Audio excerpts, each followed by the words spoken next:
Good morning friends. कैसे हैं आप? आज मैं बहुत ही प्यारा सा टॉपिक आपके सामने ला रहा हूँ। छोटा सा टॉपिक है लेकिन थोड़ा सा टेक्निकल है।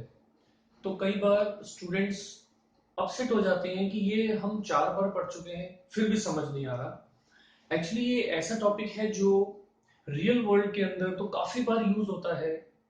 अगर मैं प्रिसाइसली बोलूं तो बैंकिंग टर्म्स के अंदर बैंकिंग एक ऐसी हमारी एक्टिविटी है जिससे हम अपने इंडियन इकोनॉमी या किसी भी देश की बात करें उसकी बैकबोन मानी जाती है। तो ये बैंकिंग के अंदर बहुत कॉम्प्लेक्स टर्म्स होती हैं, बहुत कॉम्प्लेक्स काम होते हैं जो वैसे तो हमें क्लियरली समझ नहीं आ सकते, लेकिन अपने लेवल के ऊपर एटलीस्ट हमें कुछ टर्म्स के बारे में पता होना चाहिए जो सिलेबस वाइज और हमारी नॉलेज वाइज इंपॉर्टेंट है। ठीक है। सीपीटी इकोनॉमिक्स के अंदर, क्लास 12 की इकोनॉमिक्स में या फिर बीकॉम की इकोनॉमिक्स के अंदर इन टॉपिक्स का जिक्र आता है। बच्चों को या तो एमसीक्यू प्रिपेयर करने होते हैं या फिर एक सब्जेक्टिव आंसर इसका लिखना होता है। मैं आपको आज वो कुछ टर्म्स बता रहा हूं, उनकी मैं कोशिश करूंगा आपको बहुत ही सिंपल एक्सप्लेनेशन दूं जो आपको आराम से समझ में आ जाए, और कुछ उसके अंदर एग्जाम्पल अगर पॉसिबल हो तो मैं ऐड कर दूं। राइट। सो हाँ, एक बात और, ये जितनी भी टर्म्स मैं बता रहा हूं ये सब की सब किसकी पावर में आती है? Reserve bank of India. हमारे देश के अंदर देखिए जो बैंकिंग सिस्टम है, आज के करंट वर्ल्ड में लगभग हर कंट्री में यही सिस्टम है। बैंक्स बहुत सारे खुल सकते हैं। उन बैंक्स के ऊपर उनके एक बॉस कह सकते हो आप, उनके एक सुपरवाइजरी लेवल के ऊपर एक उनका टॉप के आप कह सकते हैं कि उनको कंट्रोल करने के लिए, क्योंकि गवर्नमेंट डायरेक्ट कंट्रोल नहीं कर सकती तो एक बॉडी बनानी जरूरी थी जो इन बैंक्स को कंट्रोल करे। और आप जानते हैं बैंकिंग सिस्टम क्योंकि हमारे देश की एक बैकबोन है, तो बैंक को कंट्रोल करने के लिए जो हमारी एक बॉडी बनेगी वो बहुत ही ज्यादा प्रोफेशनल और एक्सपर्ट होनी चाहिए। इसलिए एक सिस्टम बना जिसके अंदर हर देश के जितने बैंक्स हैं वो बैंक्स कंट्रोल होते हैं एक सेंट्रल बैंक से। वो सेंट्रल बैंक डायरेक्ट गवर्नमेंट से कनेक्टेड होता है और वो गवर्नमेंट के अंडर नहीं होता है, वो गवर्नमेंट से इंडिपेंडेंट काम करता है। स्टैट्यूटरी बॉडी होती है वो। और हमारी इंडिया के अंदर जो सेंट्रल बैंक है उसका नाम क्या है? Reserve bank of India. तो अब जो मैं टर्म्स आपको बता रहा हूं वो सारी की सारी terms reserve bank of India यानी कि सेंट्रल बैंक की पावर के अंदर होती है।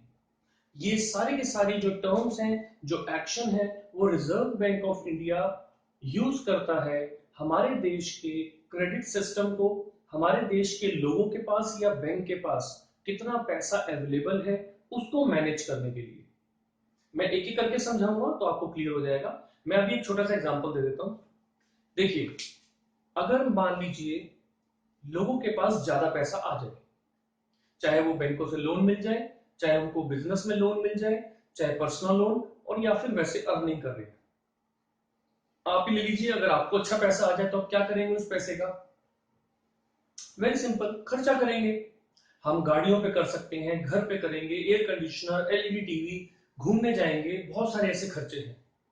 अगर गवर्नमेंट को लगे कि यार इन खर्चों से तो महंगाई बढ़ रही है, क्योंकि आप जानते हैं डिमांड जिस चीज की बढ़ेगी उसका प्राइस बढ़ेगा, तो क्या हो जाएगा? तो महंगाई बढ़ेगी तो क्या होना चाहिए उस टाइम? गवर्नमेंट चाहेगी कि आप खर्चा कम करें।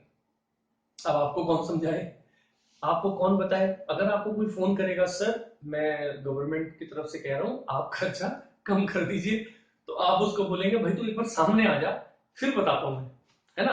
तो यहां पर गवर्नमेंट चाहती है कि एक ऐसा हमारे पास एक्शन प्लान हो कि जब उसको यूज करें तो लोगों को ऑटोमेटिकली मुश्किल पड़े पैसा खर्च करने में और हम इन्फ्लेशन को कंट्रोल कर सकें।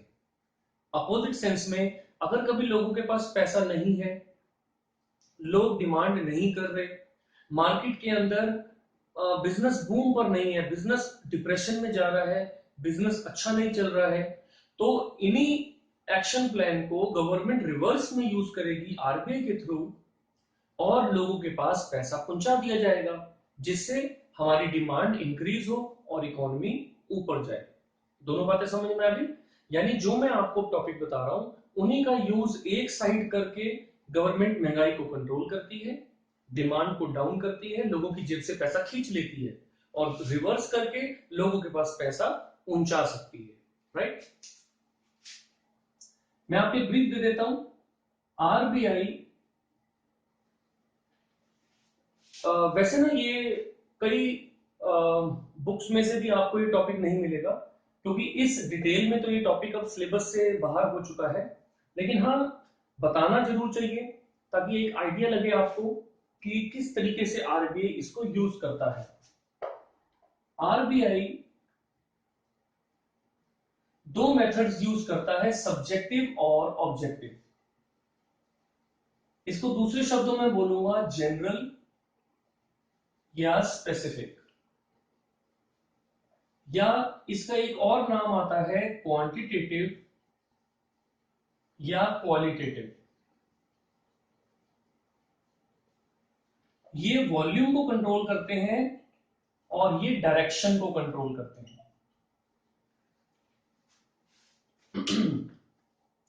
ये हमारे जो मेथड्स हैं, ये मेथड कोशिश करते हैं कि हमारी इकोनॉमी में कितना क्रेडिट लोगों के पास पहुंच रहा है, वॉल्यूम, उसको ऊपर या नीचे किया जाए।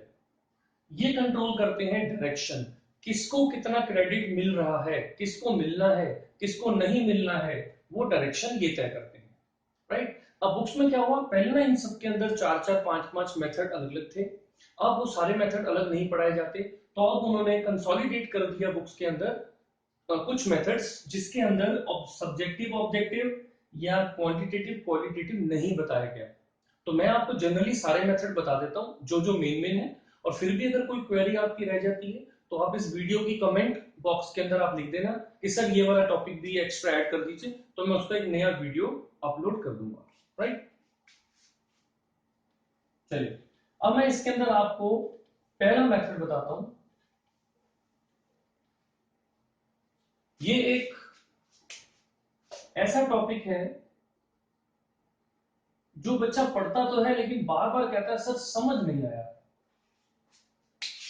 रेपो रेट, बच्चा कहता है सर मैं पढ़ चुका हूं लेकिन समझ में नहीं आ रहा है, ये है क्या, असली में इसमें हो क्या रहा है।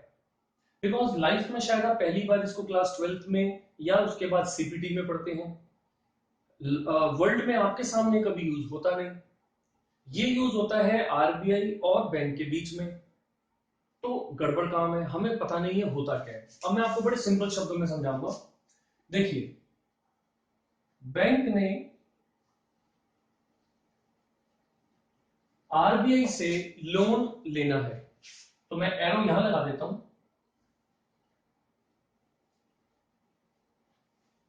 आरबीआई से बैंक ने लोन लेना है, लेकिन यहां पर जो उसको लोन चाहिए वो है शॉर्ट टर्म। ठीक है, शॉर्ट टर्म का मतलब हो गया 5 दिन, 10 दिन, 2 दिन, 15 दिन, बस, क्योंकि बैंक और आरबीआई के अंदर इतना ही चलता है शॉर्ट टर्म के लिए, तो इतने टाइम के लिए लोन चाहिए। अब आप जानते हैं कि इतने टाइम का तो कोई लोन होता नहीं है, अब क्या करें, तो आरबीआई बोलता है बैंक को कि मैं आपको लोन देने को तैयार हूं, इसके बदले में आप मेरे पास कुछ सिक्योरिटीज रखवा दीजिए। ठीक है, आपके पास कुछ सिक्योरिटीज पड़ी होंगी, या तो मेरे आरबीआई वाले बॉन्ड पड़े होंगे, गवर्नमेंट बॉन्ड, या आपके पास गोल्ड पड़ा होगा, या सॉवरेन बॉन्ड पड़े होंगे, या एफडीज होंगी, कुछ भी ऐसा जो कैश के रूप में कन्वर्ट हो सकता है, आप वो मेरे पास जमा करा दीजिए। जितने वैल्यू का आप मेरे पास सिक्योरिटी जमा कराएंगे उसमें से कुछ परसेंटेज मैं काटूंगा, मेरे चार्जेस हैं, और बाकी आपको मैं पैसा दे दूंगा। राइट, ये जो रेपो रेट है ना, ये वही चार्ज है जो इस सिक्योरिटी के ऊपर आरबीआई बैंक से लेगा। अब एक एग्जांपल, मान लीजिए बैंक ने सिक्योरिटी दी 100 रुपए की, बेइज्जती नहीं करते, 100 करोड़ लिख देते हैं, बैंक ने सिक्योरिटी दे दी 100 करोड़ रुपए की, सर ये 100 करोड़ लीजिए और प्लीज मेरे को कुछ लोन दीजिए। रेपो रेट, मान लीजिए आरबीआई कहता है मैं अभी रखूंगा जी 6%। अगर आरबीआई ने 6% रेपो रेट रखा तो इसका मतलब 100 करोड़ की जो सिक्योरिटी थी उसमें से 6% बैंक अपना चार्ज कर लेगा आरबीआई, और बाकी जो पैसा है वो लोन के रूप में इसको मिल जाएगा। तो 100 में से 6% काट के 94 करोड़ रुपीस, 94 करोड़ का लोन मिल गया, 6 करोड़ आरबीआई ने चार्ज कर लिए, सिक्योरिटी 100 करोड़ की थी। राइट, क्लियर हो गया? अब रेपो रेट क्लियर। अब इसका एक रिवर्स होता है, रिवर्स रेपो रेट। कभी आरबीआई को ऐसा लगता है कि बैंकों के पास कुछ ज्यादा ही पैसा हो गया, बैंक लोन पे लोन दिए जा रहे हैं लोगों को, उससे वो डिमांड ज्यादा कर रहे हैं जिससे महंगाई बढ़ रही है। तो बैंक चाहता है कि क्यों ना मैं उनसे पैसा अपने पास ले आऊं। तो बैंक आरबीआई का एक आदेश सुनते हैं, आरबीआई का एक ऑर्डर आता है, सर मुझे 10,000 करोड़ रुपया दे दीजिए शॉर्ट टर्म के लिए, और उसके ऊपर मैं आपको इंटरेस्ट दूंगा। ठीक है, रिवर्स हो गया ना। अब आरबीआई इंटरेस्ट देगा बैंक को, इसलिए इसका नाम पड़ गया रिवर्स रेपो। जितना इंटरेस्ट आरबीआई बैंक को देगा उसको बोलते हैं रिवर्स रेपो रेट। और सबसे इंपॉर्टेंट बात जो सीपीटी लेवल में भी एमसीक्यू में आती है, रेपो रेट और रिवर्स रेपो रेट के अंदर डिफरेंस कितना होगा, तो आपका आंसर है 1%। हमेशा, यानी अगर बैंक 6% हमने जैसे एग्जांपल लिया, बैंक 6% आरबीआई को दे रहा था, तो आरबीआई जब अगर बैंक को देगा तो 5% देगा, आरबीआई हमेशा कम देगा। तो एक आपका क्वेश्चन बन गया, रेपो रेट ज्यादा बड़ा होता है या रिवर्स रेपो रेट? तो आपका आंसर है रेपो रेट बड़ा होता है, रिवर्स रेपो रेट छोटा होता है। बैंक जो इंटरेस्ट देगा वो हमेशा ज्यादा होगा, आरबीआई जो इंटरेस्ट देगा वो हमेशा कम होगा। ठीक है, ये पहला क्लियर हो गया, बता दो। ओके,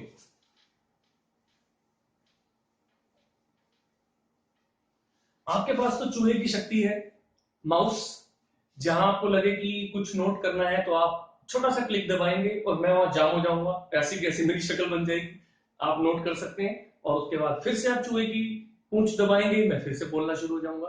राइट, सो कोई घबराने वाली बात नहीं है। चलिए, रेपो रेट हो गया।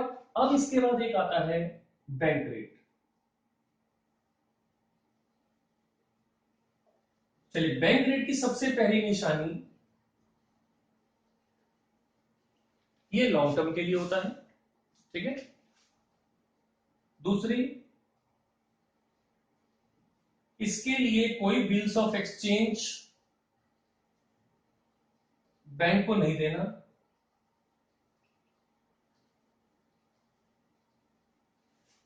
ठीक है, बैंक रेट लॉन्ग टर्म के लिए होता है, थोड़ा सा लंबा वक्त, और इसके लिए बिल्स ऑफ एक्सचेंज नहीं देने हैं।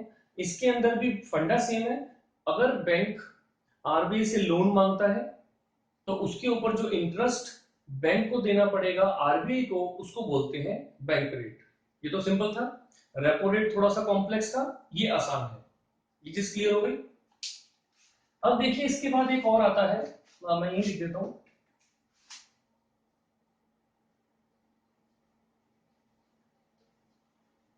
Open market operation.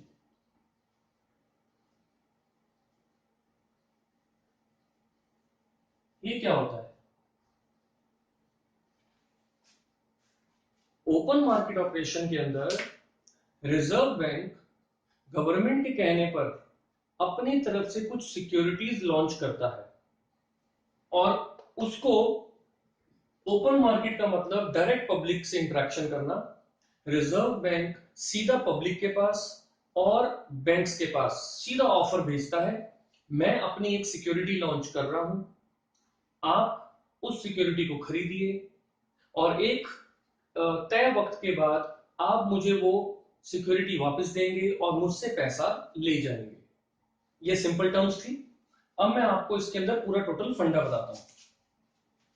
जो यहां पर सिक्योरिटी आती है उसका नाम है ट्रेजरी बिल।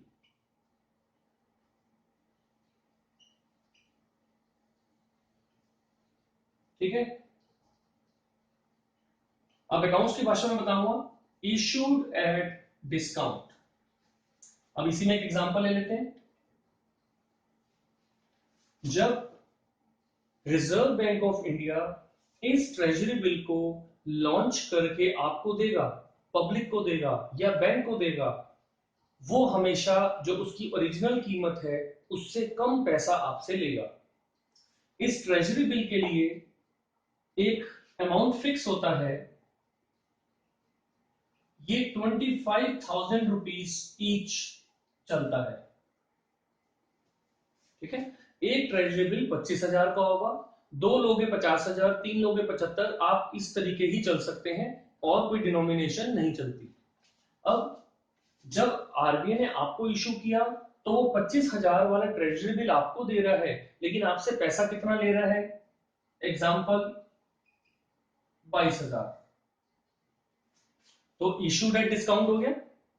आरबीआई ने आपको ट्रेजरी बिल दिया लेकिन पैसा कम लिया। 90 डेज का पीरियड होता है। ठीक है, ये फिक्स है, इसमें कोई चेंज नहीं होता कि ये बिल बढ़ेगा या घटेगा। 90 डेज फिक्स पीरियड है।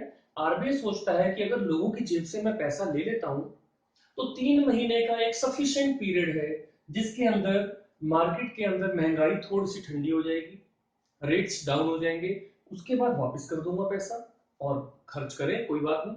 लेकिन उस महंगाई को जो कंट्रोल करना है वो यहां पर बैंक सोचता है कि वो हो जाएगा। इशू करा 22,000, 90 दिन का वक्त लिया। 91st डे से 91st डे से आप एलिजिबल हैं, इसको वापस मांग सकते हैं। आप अपना जो टी बिल मिला था उसको बैंक को, आरबीआई को जमा कराइए और उससे पैसा ले लीजिए। तो जब ये रिडीम होगा, रिडीम का मतलब आप ट्रेजरी बिल आरबीआई को देंगे और पैसा ले लेंगे, राइट। तो रिडीम्ड एट पार, अकाउंट्स में ऐसे पढ़ते हैं ना शेयर्स के अंदर। एट पार का मतलब अब आपको कितने मिलेंगे? 25,000। आपने जब ट्रेजरी बिल खरीदा था तो कितने दिए थे? 22। अब आपको मिले कितने? 25। बात समझ में आ गई? यहां पर 90 दिन का पीरियड आपने अपना पैसा आरबीआई को दिया, उसके बदले में इसका जो डिफरेंस है यानी कि 3,000 रुपए वो आपको as a return, as a reward, as an income आपको मिल गई। ठीक है, so this is T bill, इसको टी बिल भी बोलते हैं, T dash bill, treasury bill, T bill, या फिर आरबीआई सिक्योरिटीज या आरबीआई बॉन्ड्स। कई लोग कई कई नामों से पुकारते हैं, बट इसका जो ओरिजिनल नाम है दैट इज ट्रेजरी बिल या टी बिल, राइट। चलिए हो गया, आप एक बार देख लीजिए इसको। ओके, आज बेचारा डस्टर का भी मूड डाउन है, कपड़े उतरे पड़े हैं इसके, तो मैं बड़ा संभाल के चला रहा हूं।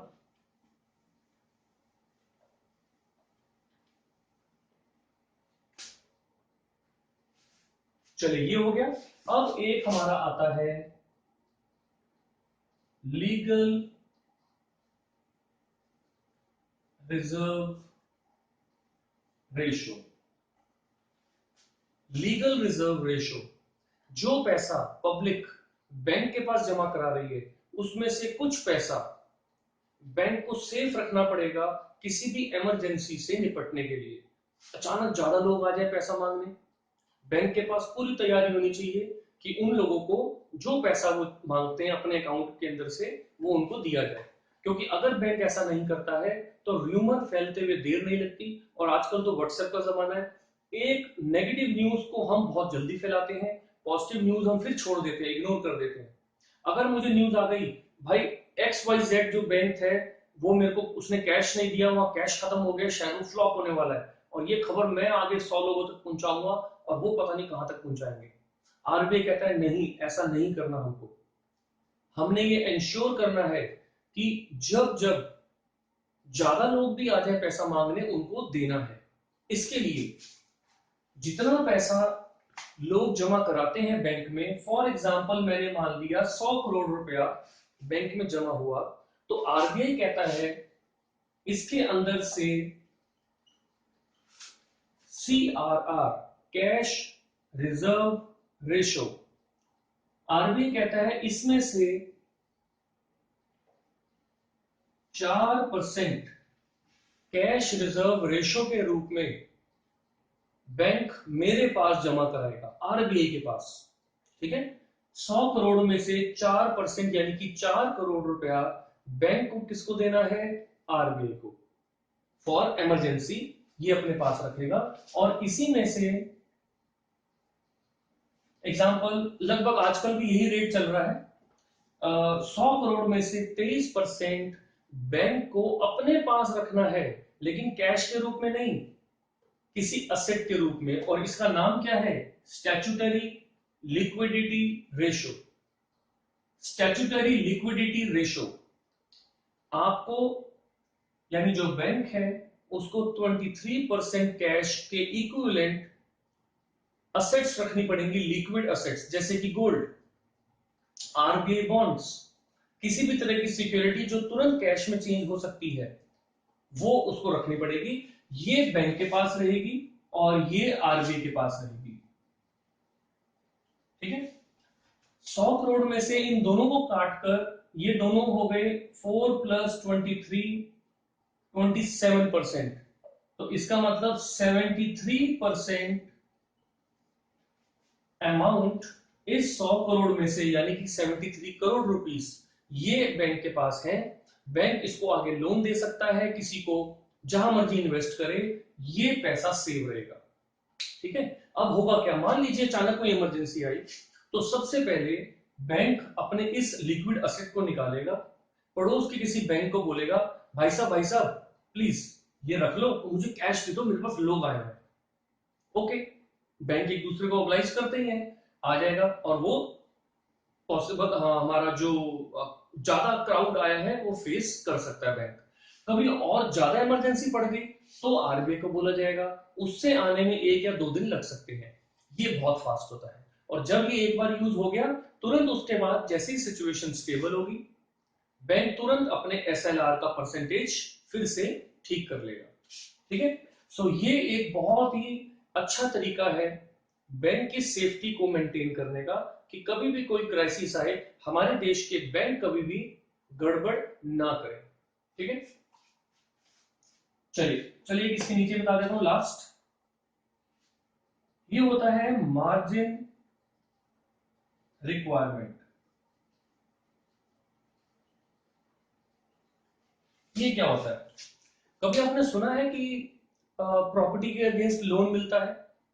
ऑब्वियसली आप कहेंगे यस सर, सब लोग लेते ही हैं। देखिए, 2 होते हैं, एक तो होता है होम लोन, आपने नया मकान खरीदना है तो बैंक से लोन ले लिया, वो अलग। एक होता है lap, LAP, loan against property. इसके अंदर मैं अपनी एक प्रॉपर्टी को बैंक के पास ले जाऊंगा, ऑब्वियसली प्रॉपर्टी नहीं जाएगी, मेरे प्रॉपर्टी के पेपर्स वहां जाएंगे, बैंक उन प्रॉपर्टी के पेपर्स को इवेल्युएट करके एक वैल्यू बताएगा कि मेरी प्रॉपर्टी की वैल्यू XYZ है। एग्जांपल ले लिया, मैंने जो प्रॉपर्टी बैंक को दिखाई, बैंक बोलता है सर 10 करोड़ रुपया आपकी उस असेट की वैल्यू है। मैंने कहा सर ठीक है, मुझे इस पे लोन चाहिए। बैंक ने बोला ठीक है सर, मैं इसके ऊपर, हाँ थोड़ी इंसल्ट होगी, थोड़ा सा इज्जत भी रखनी चाहिए ना बैंक की, तो अपनी सॉरी। तो बैंक कहता है सर आपकी बहुत अच्छी असेट है, आप बहुत अच्छे हैं, तो मैं आपकी इस असेट के ऊपर 8 करोड़ का लोन दे सकता हूं। मैं बोलूंगा सर 8 करोड़ मतलब बीच के 2 करोड़ कहां गए?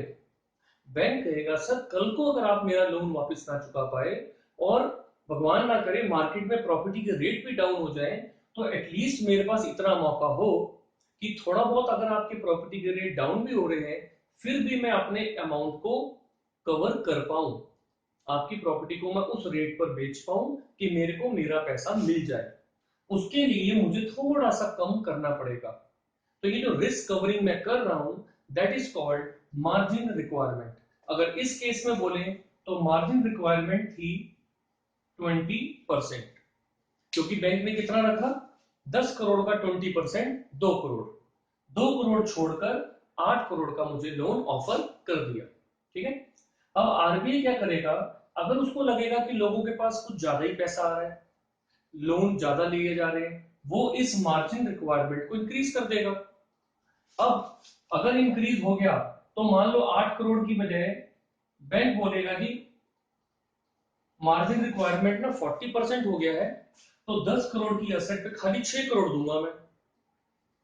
आधे लोग जो लोन लेने गए प्रॉपर्टी के अगेंस्ट, वो इस रेट को सुनते वैसे वापस चले जाएंगे, ये तो बहुत बेकार है, इतनी बड़ी प्रॉपर्टी को गिरवी रख रहे हैं हम बैंक के पास और इतना सा पैसा छोड़ो। यही आरबीआई चाहता है कि आधे लोग घर चले जाएं, लोन ना ले। उससे क्या होगा, अगर लोन नहीं लेंगे तो उनकी डिमांड भी बढ़ेगी नहीं, यही वो चाहता है। और जब सिचुएशन अच्छी हो जाएगी वो मार्जिन रिक्वायरमेंट को कम कर देगा। ठीक है, तो ये भी आप नोट कर लीजिए। हम इस लेक्चर में इतना ही करते हैं। आई होप आपको थोड़े से कंसेप्ट क्लियर हुए होंगे।